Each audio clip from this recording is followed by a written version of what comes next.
Salve, Regina, Mater misericordiae.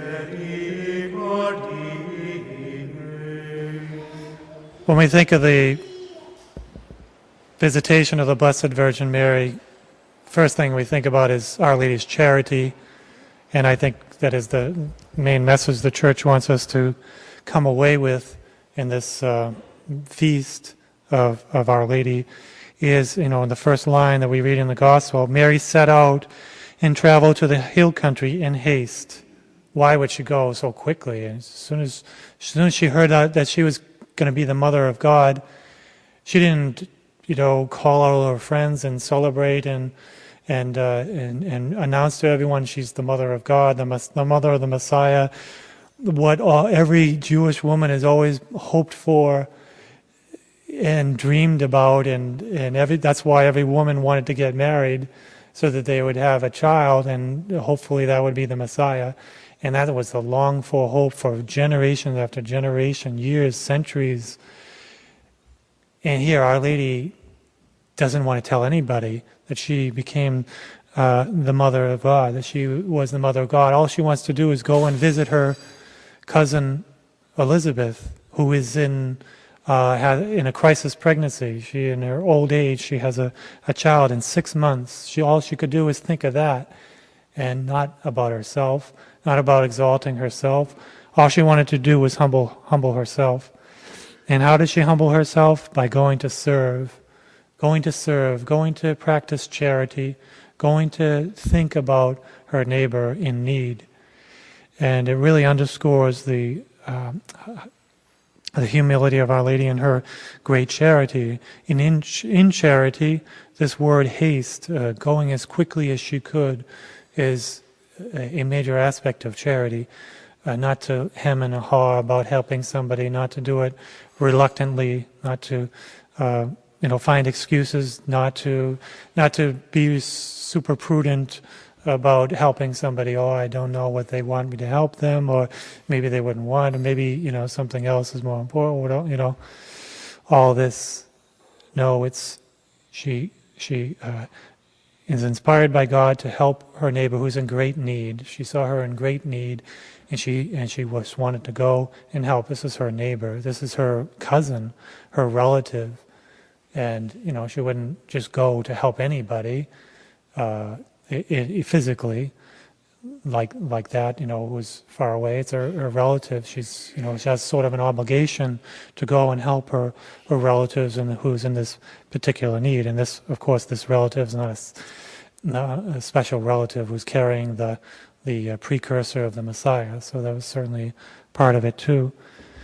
But she's going to practice this charity. She's going in haste to help her, and her focus is on Elizabeth, is on Saint John the Baptist, not on herself, and that's the exercise of charity. And Mary is here now; she's a mother, and we think of those who are charitable in this world. The first thought that we think about is the mother. A mother is the most charitable human being, generally speaking, because she's the one looking after so many other human beings, her own children. But charity is a willingness to help anybody, a disposition to quickly go to the need of our neighbor, to want to help our neighbor. I just think of Father Alphonsus, one of our priests who just died recently.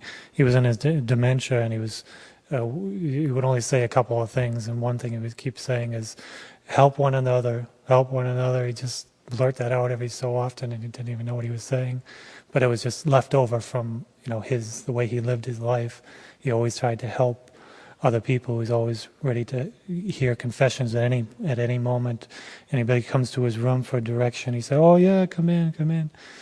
Yeah, he was never stingy in his charity to his neighbor, and that's the way he lived, and that's the way he died just recently. But we are called to help our neighbor, and we need to be disposed to help our neighbor, which means we need to be thinking about our neighbor. And if you're not thinking about your neighbor and somebody asks for your help or somebody's in dire need, all of a sudden, what are you going to do? So, what? I got to think. I'm not used to this. I don't know what to do. We're not ready. Because we're not disposed to charity, and what are we disposed to do? We're disposed to think of ourselves, to think about our own needs. Maybe we're preoccupied with ourselves and what we're doing. Instead, Our Lady was always occupied with her neighbor, with God's will, doing God's will.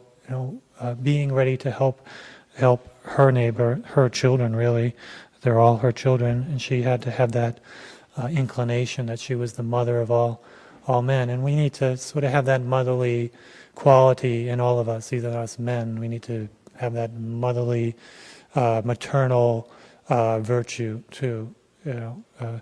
God the Father, God is spoken of as motherly too, his motherly qualities, even though he's primarily thought of as a father. But he's the one that gave that motherly care to women, to mothers. We all need to have that maternal care and concern for our neighbor, to be disposed to help everyone and to do it quickly, to be disposed and inclined to help our neighbor.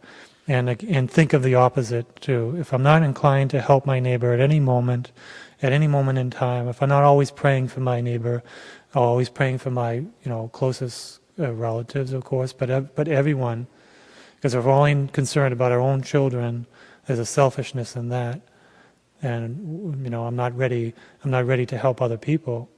That can be a sort of like if we think of patriotism, I'm concerned about my own country and I love my own country and I'm ready to die for my own country. That doesn't mean that I'm not ready to help out other countries too.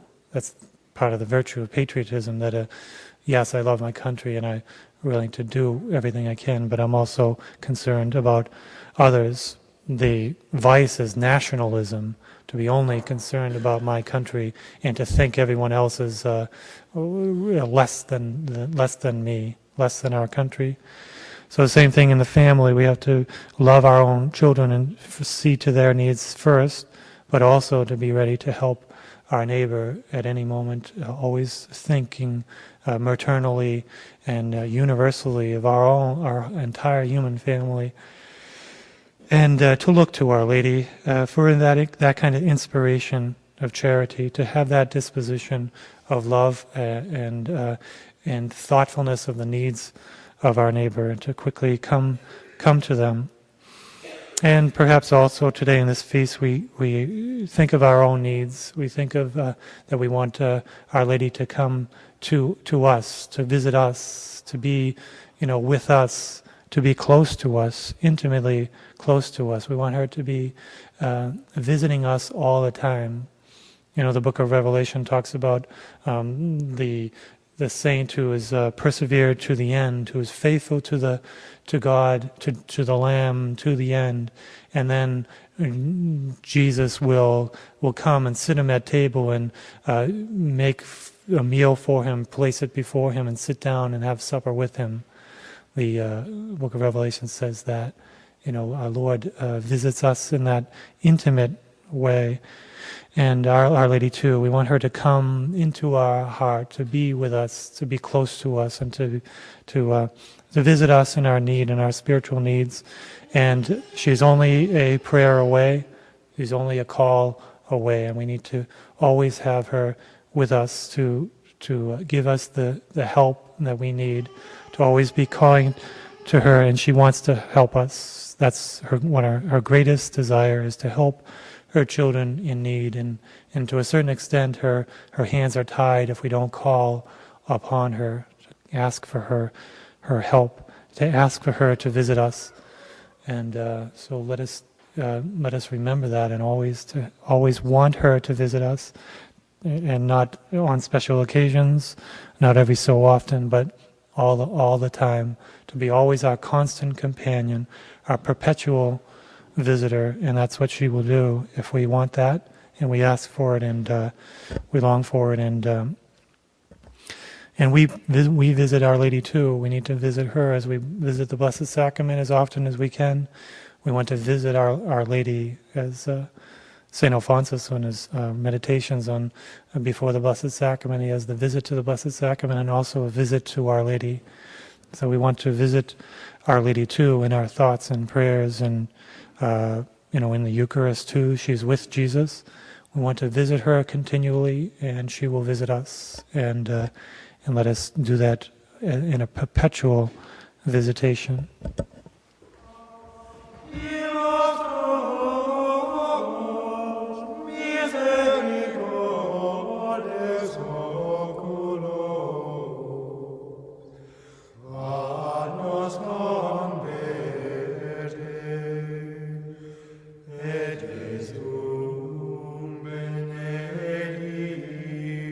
Fructum ventris tuum.